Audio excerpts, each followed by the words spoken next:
What's up mga kuys? In this video ay magbabike frame review tayo nitong nabili natin na Marcos Titans 29er. So wala nang patumpik-tumpik pa, bike frame review na natin to.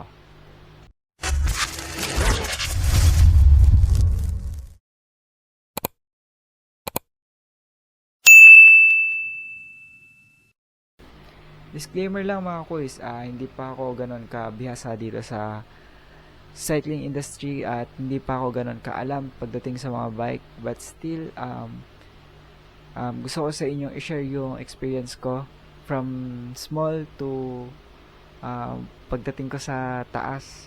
Gusto ko makita lang nyo yung improvement. Gusto ko lang ibahagi sa inyo yung mga experience ko.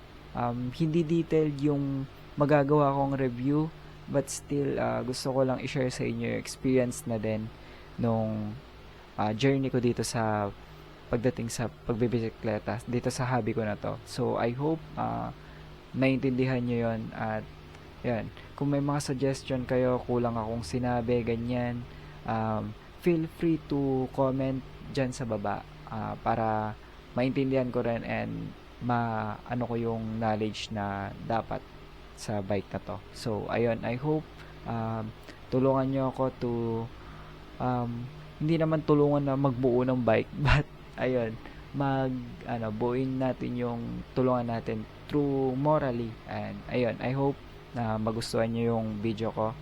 So ayun, proceed na tayo. So ayan, let's start the bike review. Unang-una dyan, this frame is aluminum alloy 6061. So ayan, magaan na siya, affordable, and syempre durable na rin siya, at stain resistant na rin. Hindi siya kinakalawang tulad ng steel frame. Meron na siyang tapered head tube at na siya, 45-55 mm yung size nitong head tube natin. Naka-smooth weld na rin siya. Ayan. Although affordable siya, busog na busog ka na sa specs nito kasi yun nga, smooth weld, tapered head tube, and ayan, naka-quick release na rin tong frame natin. Meron siyang mataba na seat tube, yan, na ang size is 34.1, and etong pinaka bakal niya dyan is makapal na rin, at pati dito sa may baba, ayan. Yung pinaka bottom bracket niya is threaded type, di siya pinipress, syempre threaded type.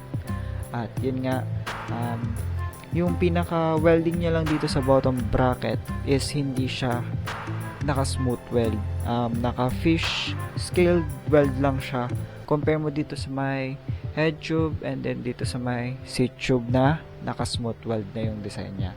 So ayun, naka quick release nga siya tulad ng sabi ko kanina. Hindi siya naka boost, pero ayun, okay lang naman. At meron siyang maangas na ganyan, pakurbada na ang tawag dito sa may pinaka chains, niya, nakalimutan ko yung tawag sa yun na yun. Hindi siya katulad ng traditional na frame na pa-triangle na ganyan. Siya ay meron pang pa-curve na ganyan. Yan, binago nila. At yan, naka-weld yung dalawa na yan. Ito, naka-weld. Hindi siya katulad ng traditional nga na pag no. Yan. Basta kung alam niyo yung tinutukoy ko kung nakagamit kayo ng ganon, comment kayo sa baba kung nakagamit kayo. Ito kasi, na siya most commonly sa mga traditional, sa mga tag dito, sa mga modern bike is ganito yung mga pormahan niya. Yan. Makikita mo yung mga gantong design sa mga naka cross country na bike. And yun, for the for the cablings naman is naka internal and external cabling. Kasi meron siyang internal for RD at external para naman sa preno mo dito sa likuran. Dito papasok yung, ayan, makikita nyo, dito papasok yung pinaka RD nyo. Diyan papasok yung RD nyo, dito siya lalabas sa baba, then dediretso doon. Ayan. Makikita natin yan sa mga, syempre sa mga mas higher end bikes, pero ito, itong bike na to syempre is affordable lang, kaya ayun, naka-external yung pinaka brakes niya. So, ayun, meron naman siyang pros kasi kunwari, magme-maintenance ka ng brakes mo at kailangan mo siyang palitan or kailangan mong ayusin, hindi ka na mahirapan na magtanggal pa ng brakes kasi nga, yun, naka-external na yung preno mo. Hindi ka na mahirapan na tanggalin mo pa yung buo mong yung kasama pati RD para lang mabaklas. Kasi nga, yun, nakahiwalay siya na integrate. Yung pinaka lalagyan niya ng hose. So, ayan. For the decals naman, meron siyang silver na Marcus logo dyan sa may pinaka bottom tube niya. Then, dito sa may pinaka baba, and kung makikita nyo, Marcus. Marcus. Ayan. Then, dito is very minimalist lang na type ng design niya na black, and dito is yan, Titans silver. Yan, very minimalist lang siya na design, hindi masyadong masakit sa mata. Then ayan, makikita nyo rin dito yung design by Marcus. Then dito rin meron na design, ayan, ito, mahawakan yung mic. Ayan, dito yung Titans, and then meron siya ditong 29er sa baba. Ayan. So, ayan. Kung makikita nyo, napakagaan itong frame ng bike na to. Isang kamay lang yung gamit ko. At, yun nga, wala kasi tayong wala tayong timbangan na pwedeng i-measure yung bigat nito. Pero para sa akin, napakagaan niya lang. Hindi siya ganun kabigat. Siguro around, nasa 1.5 kilo to. Hindi ko sure Pero yun nga, magaan lang tong bike na to. Then, meron siyang guard dito. Mapapansin mo. Ayan. Yung mga nag-crit setup, commonly, tinatanggal nila to Kung naka 27 ka na frame, pero ito kasi 29er. So, lalagyan ko siya ng wheel set na 29er. So, hindi ko natatanggalin to kasi sakto lang naman yan. At yun, ano pa ba yung natin? So, wala nga pala siyang kasama na headset. Pero dun sa picture nung store na pinagbilan ko, may kasama. Pero yun, hindi siya included. Pero, yun, ayos lang din naman. Kung ano yung nakita mo dun sa picture, yun lang yung dadating sa'yo. So, ayun naman, reasonable naman yun sa price niya.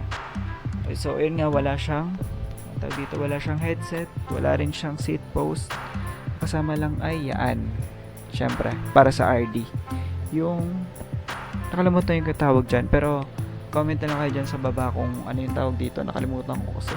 Ayan, yun yung para pag naputol is ayan, kung makikita nyo, para pag tatumbay bike nyo, naputol yung sa may gawing RD, ang sasa po, eto, kasi integrated na siya, pwede mong palitan, may nabibili yung mga ganyan.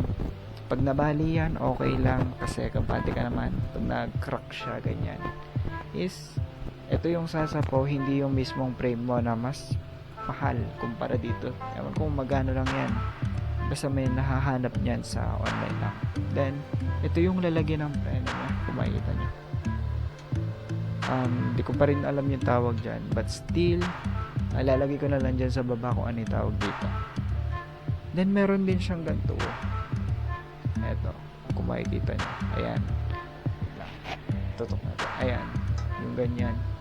Ito pinaglalagyan to nung yung parang extra upuan pang ganon. Pero hindi siya pwede pag-upuan kasi pag ginawa mong pang upuan yon, baka mabali to. Sayang naman yung frame mo. Pero ginagamit yon kunwari kapag ayun, carrier yung tawag. Kapag kunwari magdadala ka ng mga gamit mo or magbabike camp ka, may lalagyan ka, diba? For its price, saan ka pa naman, may ganito na, diba? Okay na okay. So, ayan, ano pa ba nakalimutan natin? Yung color niya is naka gray siya, glossy gray, yan, na metallic. So, makikita nyo is kumikinang-kinang siya, para may mga glitters sa malapitan. Ayan. So, for the geometry, yan. medyo parang aggressive yung dating nitong frame na to. At medyo hindi pa natin ganoon kasi nakikita yung design niya. Pero ayan nga, kung mapapansin nyo dito sa may pinakabandang top tube is may para siyang pa-curve na ganun eh. Basta ipapakita ko na lang sa inyo sa video. May para siyang curve na ganyan. Kung familiar kasi kayo doon sa may Tosik Brandon, parang ganun siya pero hindi ganun ka yuko yung pinaka head tube niya. Kasi para sa tingin ko itong frame na to is for XC purposes talaga, yung cross country. Kasi yung mga ganito nyo, ito, yung part na to, gantong ganito sa mga XC eh. So, I think XC kaya talaga to. Comment na lang kayo dyan sa baba kung sa tingin nyo, XC ba tong bike na to for cross country. Pero ang bala ko kasi dito is, ayun nga, crit build yung gusto kong buuin. So, ano ba sa tingin nyo? Crit build or cross country? Kasi ito eh, tingnan nyo yung pinaka top tube nya. Ayan. Ayan. Ewan ko kung manipis ba yan or ako lang ba naninipisan sa ganyan. Ayan. Ganyan kasi siya, kanipis lang. As in, ayan o, pag ginawakan mo. First frame ko tong bike na to, first MTB ko tong bike na to, and wala pa akong idea sa frame, pero siya pa lang kasi una ko nahawakan na frame. Pero ayan na, ang nipis. Siguro kung gagawin natin tong XC, pang light lang, light trail, ganun. Hindi siya kasing, syempre hindi naman ganun sa mga medyo matataas na ugat ng puno, tumama tong frame na to, baka mabitak to eh. Kasi nga, yun nga, frame niya is budget meal lang or mura lang. Kaya, yun nga, hindi ko naman minamalit, pero ayun, pero hindi siya design para doon siguro talaga. For me lang ha, ewan ko kung may mga nakagamit na nito sa trail. Comment lang ulit kayo dyan sa baba kung nagamit nyo na ba to sa mga ganong lugar. Pero kaya nyo naman i-handle yan for sure. At pumasa din naman to sa test for sure siguro. So ano pa bang nakalimutan natin? Wala naman na siguro tayong nakalimutan. So yan lang yung quick review natin dito sa frame na to. So I hope nagustuhan nyo, and please like, comment, and share. Mag-comment kayo dyan ng mga suggestion nyo na video, at mag-like na rin kayo for more videos, at subscribe na rin kayo para makita nyo yung pinaka magiging build ng bike na to in the future. Soon, malapit na. So ayun, I hope nagustuhan nyo. Yun. So cut na natin to. Kita-kits na lang sa susunod na video for update nitong bike na to, kung mabubuo na ba natin siya or hindi. Kasi eto, frame pa lang yung nabili natin, and meron naman na tayo dyan na produce na stem and handlebar. So ayan, at meron pa rin pala akong nabili na rin na ano tawag dito, rayos, spokes and needles, basta yun. Yun na lang, hanggang dito na lang yung video natin. So ayan, please like, comment, and share. At yan, peace out mga bro. Ay mga quiz, peace out mga quiz.